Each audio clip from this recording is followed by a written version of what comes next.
Arguably, man's greatest and longest term problem has been, how do you define God? How you see God. What effect does that have on you? Well, it affects everything in your life, really, you know? Yeah. If you think God doesn't care what you do, you're done. Yeah. If you see God as detached and He doesn't really care what you do, then you act one way. If you think God watches you, and if you think God is mean and harsh and cruel, or if you think God is kind and loving and forgiving, it changes everything. And throughout history, men have tried to define God. And normally, how do we define God? How do humans tend to define God? Basically, we define God like we want to, which is our problem. For example, in the early days of America, the Puritans, they thought of God as harsh and judgmental and vengeful. One of the best-known sermons ever preached in early America was the sinners in the hands of a angry God, yeah. And the sermon was that God holds the Christian over fire on a string and waiting for you to mess up so He can drop you in hell. Wouldn't that be a wonderful view to have of God? How does modern America define God? What is our cultural basis? I mean, we've obviously got every view, but as an American view, Almost the opposite. yeah. They put a lid over the fire. Yeah. There is no fire. God accepts anything. You believe whatever you want to. God's not going to hold anyone accountable. There is no hell. A good, loving God would never send anybody to hell. The whole philosophy is God is accepting of everything. If you want to do whatever, God will accept you. We're in the book of 1 Corinthians tonight. We're looking at the Corinthian correspondence. And to understand what's going on, we need a little historical background of what's going on. We need to understand how people looked at things. Corinth had been, Paul had gone to Corinth to plant churches. And years later, after the church had grown, Paul is now writing 4 different letters. We have 2 of those 4. And Paul is writing to the church because they had some maturity issues. Ordinarily, when Paul went to cities, he would go to the Jews first. He would go to the synagogues. Almost every city Paul went to, he would go to the synagogue first, and he would convert as many Jews as possible. And then they would convert the Gentiles and build a church. But in Corinth, the Jews pretty much had rejected Christ and Christianity. And so the church was composed mainly of Gentiles, of Greeks particularly. Well, Greeks had a lot of issues. And the church was composed of people who did not grow up with a concept of Jehovah. That's the advantage of using Jews. And that's why God had scattered the Jews all over the world. So when the church came along, He would have a ready-made starting point.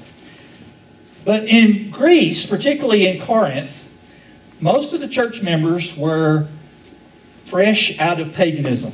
Now, last week we looked at Corinth. It was the most wicked city on the planet. The temple of the love goddess was right there in town. And anything and everything. Homosexuality was rampant. I mean, it was just totally accepted by everybody. And their philosophies were kind of weird.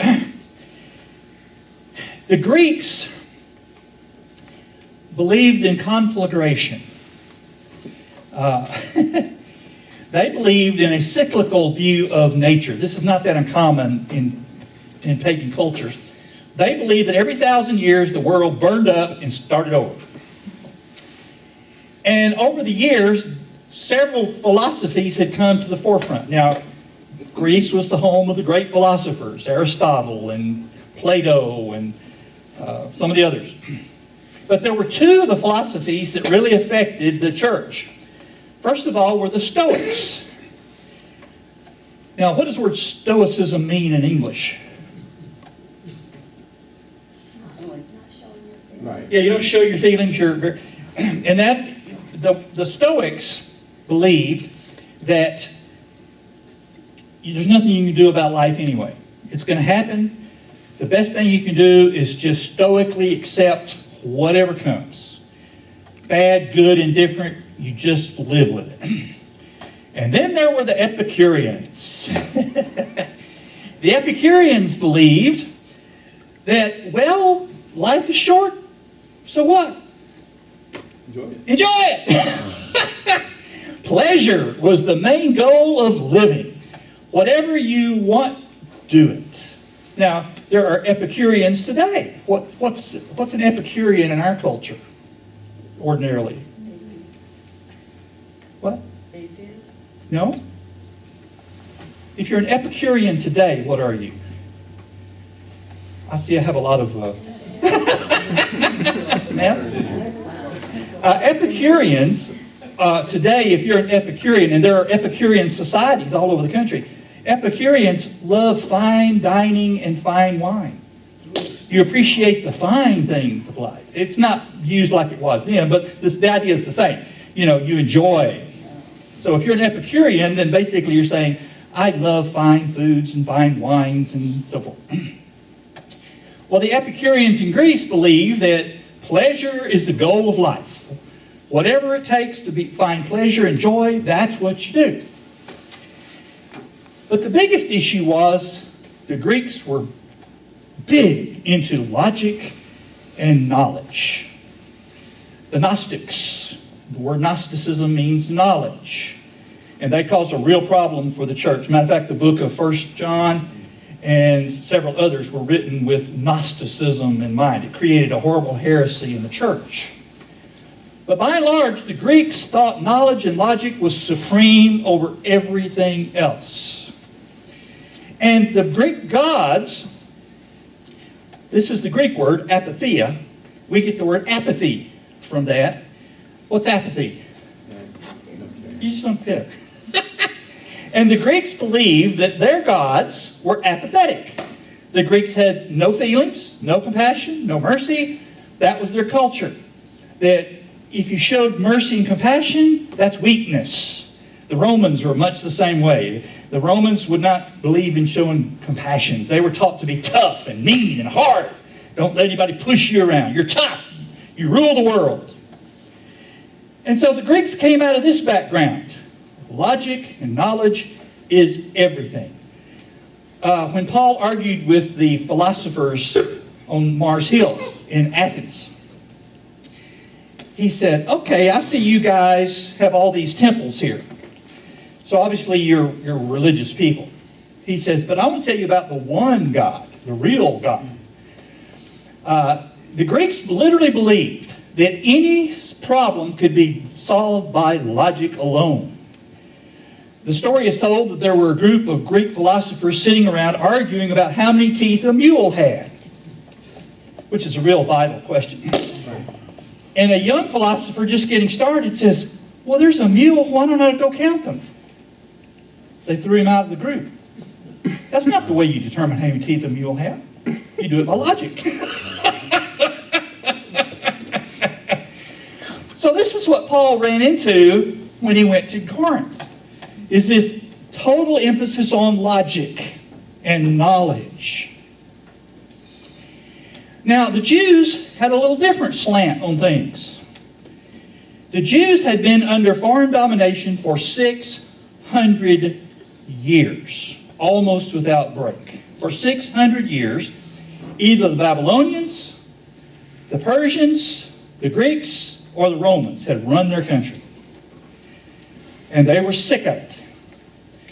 And to them, the Messiah, there were dozens of prophecies about the coming Messiah. To them, the Messiah had a real purpose in coming. Now, the Jews believed, and the scriptures even reference these things, you may have run across them occasionally, the present age and the age to come. Now, God means one thing by that, they mean another.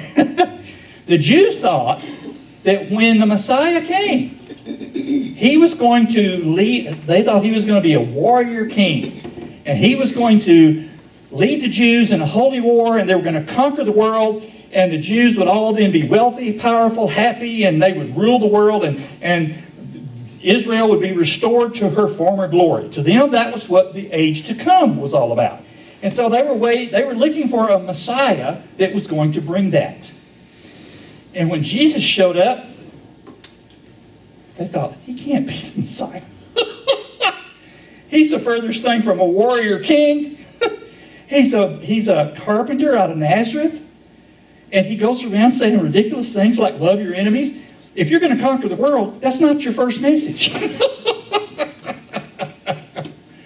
And so the Jews, last week we saw where Paul says the cross is a stumbling block to the Jews. Why? We didn't understand what the Messiah was supposed to be.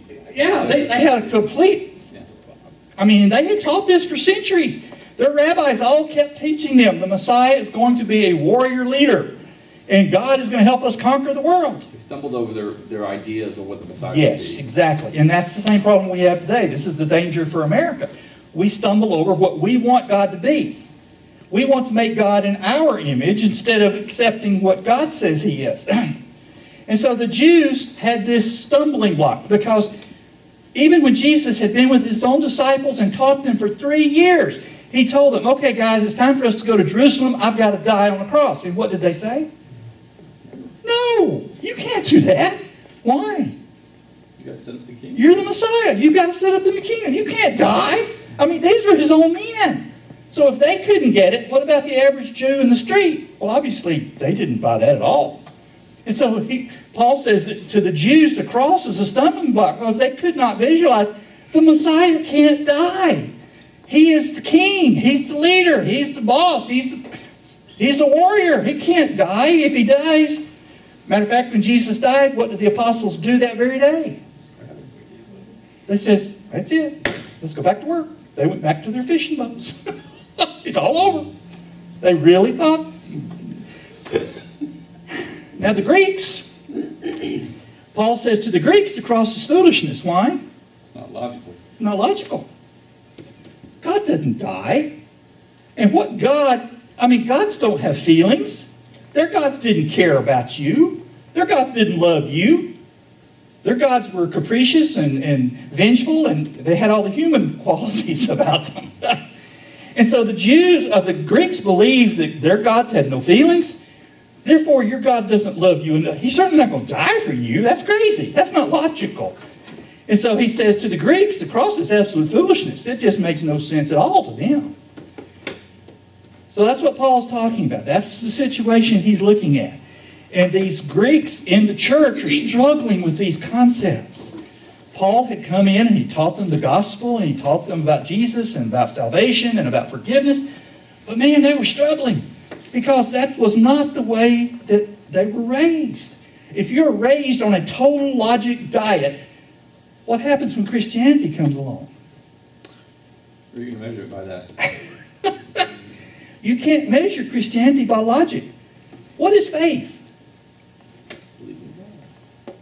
Faith is accepting things that are not necessarily logical. Now, some of Christianity is logical, but some of it's not. And so the Greeks were struggling with accepting the truth about Jesus Christ because it didn't fit logic. And it went against their knowledge of the gods because gods don't have feelings. Gods aren't compassionate. They're not loving. They're not kind. And why did Jesus come and die? Because He loved us. Show us mercy. Ma'am? To show us mercy. And to show mercy and compassion? Well, that didn't make any sense to the logic of the Greeks. So Paul is dealing with this issue. Their philosophies are all wet. The Jews have the wrong concept of the Messiah.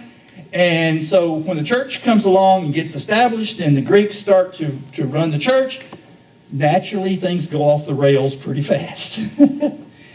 And the first thing they ran into, we talked about last week, was division. Some of the Greeks were saying, well, we're following Paul. Some says, no, we're following Apollos. Some says, we're following this leader and this leader. And what's Paul's response?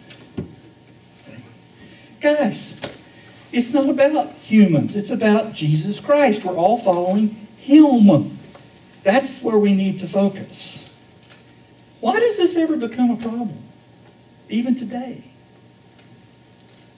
Why does it? Yeah. Because people still have a tendency to want to follow a specific Okay. person or thing. Yeah, yeah. Well, I think people put too much,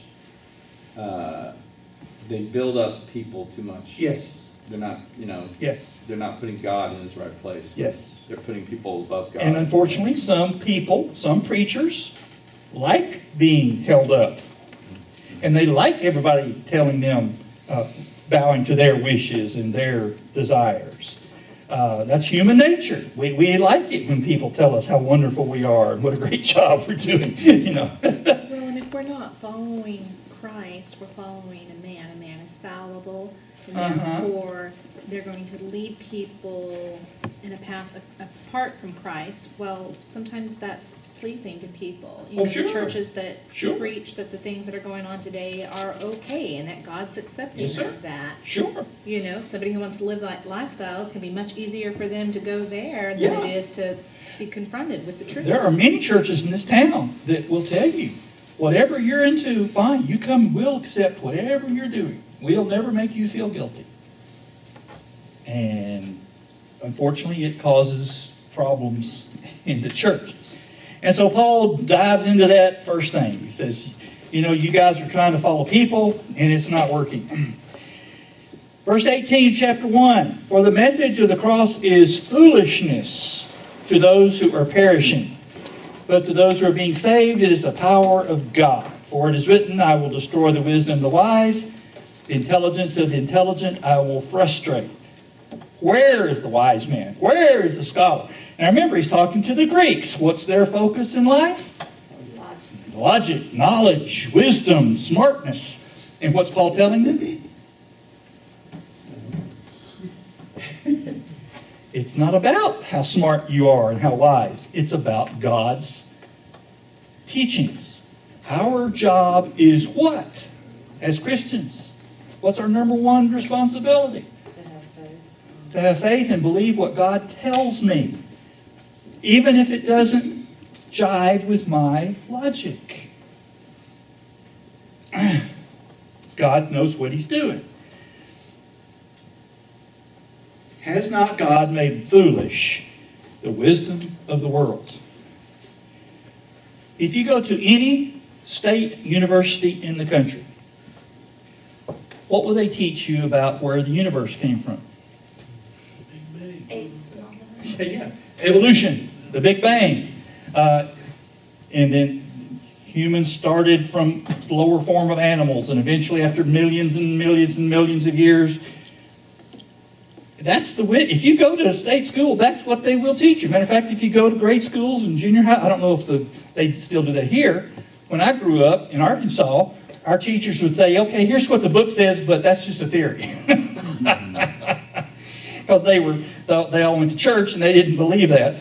Well, I don't think they do that anymore. You can probably go to jail now saying that. But it says, the wisdom of the wise, God's made foolish. I have put a lot of study into evolution. And the more I study, the madder I get. Every single bit of evolution is based on assumptions. Assumption. There's no evidence. I have dozens of quotes from prominent evolutionists, men who've given their whole lives to evolution. And they say, well, we really don't have any proof of this. Didn't one of them say that we don't have proof, but the alternative is unthinkable? Yes. The head of the National Evolutionary Society got up and made a public speech one time. He was a Harvard PhD. He actually said, well, we have to admit that the evidence for evolution is very sketchy. There's got a lot of holes in it. But we have to accept it because the alternative is unthinkable. What's the alternative? Creation. God. Either God did it or evolution did it. And he says, well, we can't prove evolution, and it's got a lot of holes in it, but I've got to accept it because I'm not buying God. One of the primary beliefs, I'm going to just take a minute because this is so amazing to me. One of the primary beliefs of evolution is that there are layers, well, there are layers, and if you dig down anywhere, there are various layers. And they say that this layer is 400 billion years old, this one's so many billion years old, and so forth. But there is a layer that they say there is no life in. There was a time, it's called the Precambrian layer, okay? The Cambrian layer is where the first life forms appear. The Precambrian layer, there is no life form, okay? There's no fossils. Now, if evolution is true, what would appear in this layer? Little things. Little things, the simplest organisms, the simple cells. And then as you go up through the layers, what would you find? More complex. More complex forms. If evolution is true at all, that's what you have to find. I have quotes from prominent evolutionists, men who have doctorates and teach at universities, and they will say, now one of our biggest problems is we don't find this. In that first layer above, now there is a layer where there is no life. That's fine. But what they find in this layer is what? Complex forms. They say the greatest problem we have in evolution is explaining why there's a sudden explosion of life of complex forms. And yet, instead of saying, maybe our theory is wrong, I have another evolutionist who made a statement. He says, you know, for centuries there has been this issue about the transitional forms. What's a transitional form? Like an ape to man? Yeah, if apes were our ancestors, then between the apes and us has got to be some different things, something closer to us. And then that's the way with all animals. You know, they actually teach, and this is one that blows my mind, they actually teach that whales came from bears. Are you kidding me? Bears went swimming and turned into whales? I mean, you can't make this stuff up. Probably said, what's a big animal? Yeah, bear, yeah. Well, and if they're going from like billions and billions of years, it just took that long. Oh, yeah, that's why they need billions. That's the only way they can make evolution work, is they've got to have billions of years to change. Anyway, this evolutionist and others have admitted, well, the fossil record is pretty much complete. We found tens of thousands of them, and we have to admit there are no transitional forms. Well, if there are no transitional forms, now occasionally they'll find one that say, well, this could be. But there is, if evolution is true, what would you tend to find? You would have to have consistent. You'd have to have consistent evolutionary changes, yeah. You know, you'd have to have, they say that birds turned into dinosaurs, or dinosaurs turned into birds. But if that's true, wouldn't we find some dinosaurs with bird-like? In the making. Yeah. Yeah, there's got to be a progression from one critter to another. You know, you got little bitty animals that snails turned into wolves or whatever. There's got to be something where a snail turned more into a wolf. But he admits, we've got a complete record of the fossils, and they're not there. But instead of saying, well, maybe something's wrong with our theory, we just haven't found the right answers. I just love it. I mean, every bit of evolution is based on assumptions. There is no real evidence for any of it. How'd you go from that nothing existing layer to something existing Yeah. layer? Yeah. It's amazing. I mean, the only thing that fits nothing to something is what? Creation. Creation. God said He created all life forms. And that's exactly what the record shows. That's what science actually shows. But they won't accept that because they can't accept God. All right, back to our discussion. So Paul is talking to these Greeks. And he's saying, guys, you love the Lord, you want to know what's right, you appreciate all that, but you got everything all screwed up. You got everything all messed up. The church is not working right because you're not following the principles. We tend to follow what we've been taught. If you're taught certain things your whole life, it's not easy to just drop that and do something else. Well, the Greeks are following what they've been taught their whole lives, this system of logic and wisdom and the Greek culture. And so Paul's trying to help them get through this. Notice in verse 22, Jews demand miracles and Greeks look for wisdom. What is their God? Wisdom, knowledge, logic. That's everything to a Greek. And he said, you Greeks are trying to force your logic and your wisdom on the church. And that doesn't work because God's wisdom is smarter than yours. And God knows what he's doing. And it's not going to work what you're trying to do. Verse 26, brothers, think of what you were when you were called. Not many of you were wise by human standards. Not many were influential. Not many of noble birth. But God chose the foolish things of the world to shame the wise. In other words, God's wisdom is so far above ours. We have to accept what? It says. Man, He's great. we have to accept God. I have to understand, I'm not smart enough to run the show. I'm not smart enough to decide what's best for my life or for the church. I have to listen to what God says. Well, when you understand and believe the Bible, you realize these people we were just talking about, you realize they're not really as smart as they think they are. Oh, yeah. It's Yeah. just Yeah. foolishness what they're talking about. They're just Yeah. people Yeah, just people. making up things. And as brilliant as Plato and Aristotle were, they were just human philosophers. Their philosophies don't work in the church.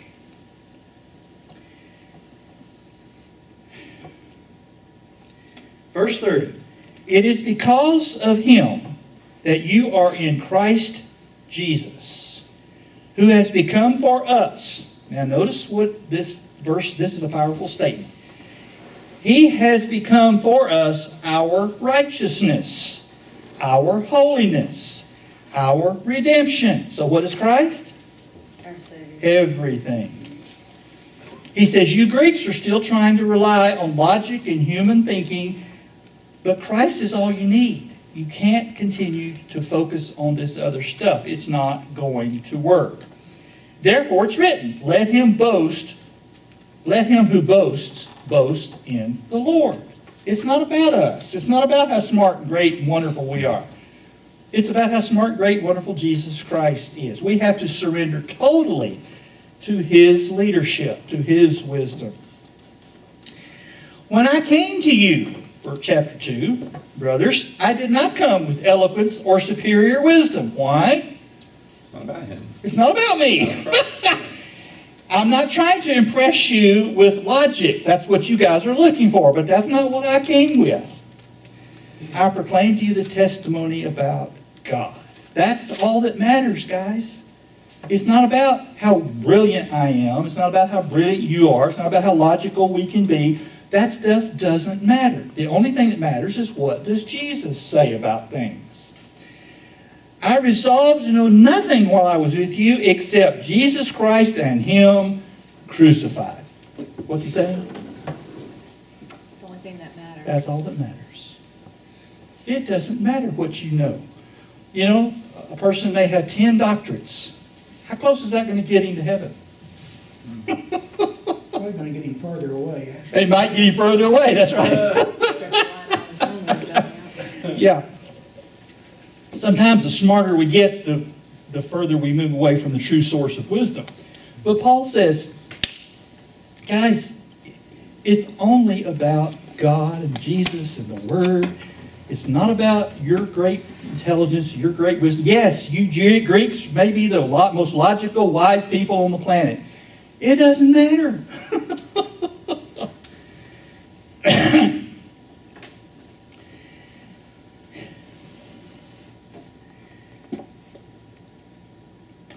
Verse 6. We, however, speak a message of wisdom among the mature, but not the wisdom of this age or of the rulers of this age who are coming to nothing. No, we speak of God's secret wisdom, a wisdom that has been hidden and that God designed, destined for our glory before time began. None of the rulers of this age understood it. If they had, they would have not crucified Jesus Christ. Is it written, no eye has been seen, no ear has heard, no mind has conceived what God has prepared for those who love Him. So he's saying God's wisdom is not dependent upon how smart we are. It's just dependent on whether or not we're willing to accept it. God has revealed to us by His Spirit. To the Greeks, that's a slap in the face. Why? Logic. It's not logical. To them, logic is everything. If it's not, but it doesn't come from logic. It comes from the Spirit. The Spirit searches all things, even the deep things of God. Who among men knows the thoughts of a man except the man's spirit within him? In the same way, no one knows the thoughts of God except the Spirit of God. What's he saying?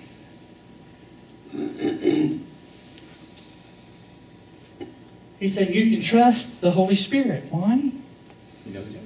Because it's telling us God's mind. That's what matters. We have not received the spirit of the world, but the Spirit who is from God. That way we may understand what God has given us. Now, look at verse 14. I have run across this so many times. The man without the Spirit does not accept the things that come from the Spirit of God. They are foolishness to him. The first class I ever took in college, I graduated high school and I didn't want to wait around, so I started a school first summer session. And I took an English class. This was a state school. And the teacher, the first day in the class, he said, all right, all you Christians, put your Bibles under your desk. Well, we didn't have Bibles. What did he mean? Don't want to hear any of it. I don't want to hear about this Bible stuff. And he proceeded the entire class for the rest of the semester to try to destroy our faith. Because to him, Christianity is foolishness. And every day he spent trying to destroy our faith. Well, he found out fairly quickly that I would argue with him.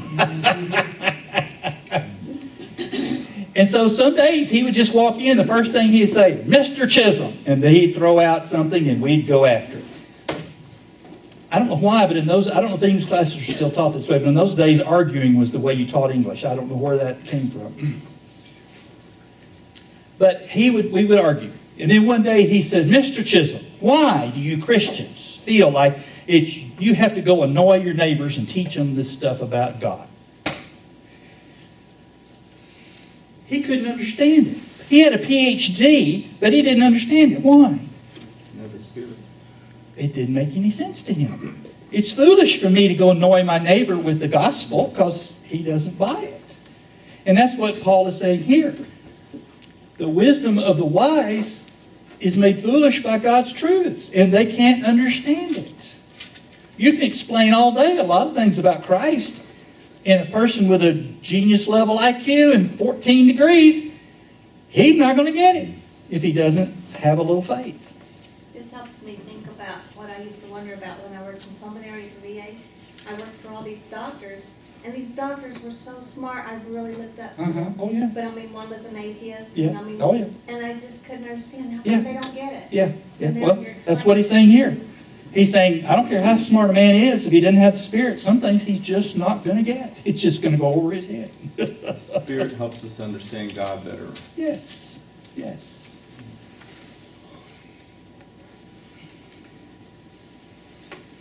The man without the Spirit does not accept the things that come from the Spirit of God, for they are foolishness to him.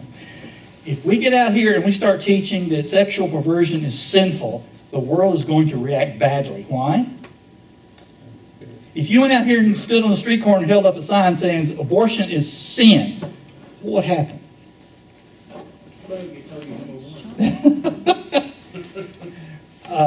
If you get up and preach that homosexuality is a sin, man, the woke folks in this country will go crazy.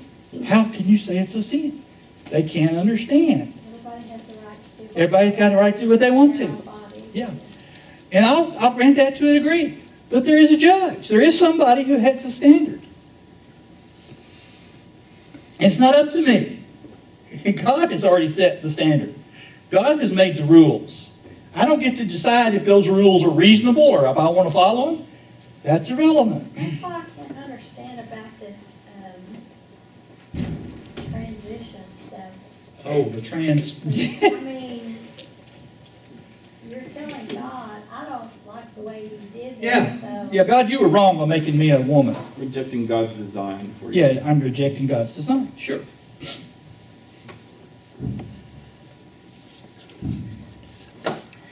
Okay, now in chapter 3, he goes back to the problem he dealt with in chapter 1, because this is a big issue. I'm sorry, time's up. You'll have to wait till next week to find out what that is.